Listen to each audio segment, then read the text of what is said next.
मुख्यमंत्री पद मिळावं हे प्रत्येक नेत्याचं स्वप्न असतं। आता पंकजा मुंडेंचं मुख्यमंत्री पदाचं स्वप्न साकार होऊ शकतं, कारण त्यांना तब्बल 2 पक्षांनी मुख्यमंत्री पदाची ऑफर दिली आहे।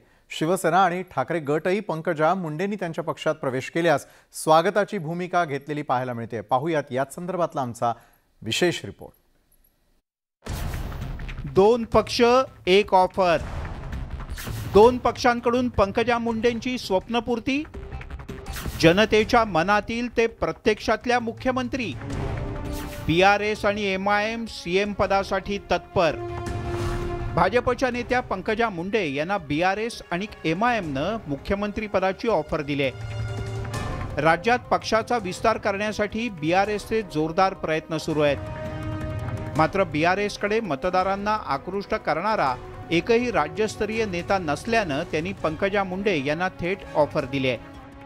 महाराष्ट्रामध्ये एवढा मोठा भूकंप होऊ शकेल एखादी वार की किती माजी आमदार किती खासदार जातील हे महाराष्ट्रातल्या पुढाऱ्याला कळणार नाही असं मला वाटतं। त्याच माध्यमातून ज्या पद्धतीने ताईसाहेबांवर अन्याय होतोय त्या पद्धतीमुळे माझे आव्हान आहे माझ्यासारख्या सर्वसामान्य कार्यकर्त्याला वाटतं की तुम्ही भारत राष्ट्र समितीमध्ये यावं। 100% महाराष्ट्रातली जनता डोक्यावर घेतल्याशिवाय राहणार नाही।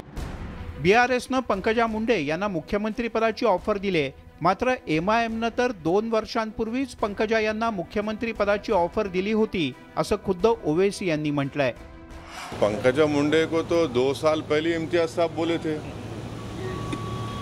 2 साल पहले बोले थे उनको, वो समझ रही नहीं उन्होंने। 2 साल पहले इम्तियाज साहब जो है, अब बाज लोग जो है हवा को सूंघ के बोलते बारिश हो रही। इम्तियाज साहब पहले ही बोल दिए देखो ऐसा होने वाला है। 2 साल पहले इम्तियाज साहब बोले थे उनको, आप खुद कैरी कर रहे थे ना उसको, वो उनको सोचना चाहिए।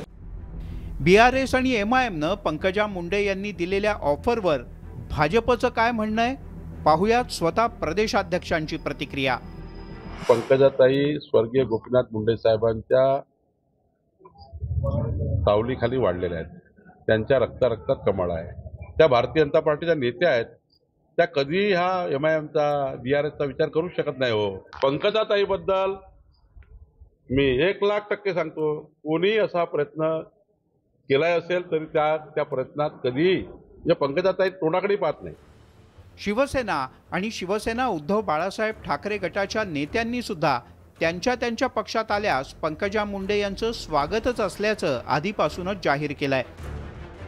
आता या सगळ्या घडामोडींच्या पार्श्वभूमीवर काही वर्षांपूर्वी जनतेच्या मनातल्या मुख्यमंत्री असं वक्तव्य करणाऱ्या पंकजा मुंडे काय प्रतिक्रिया देतात याकडे सगळ्यांचं लक्ष लागलं होतं।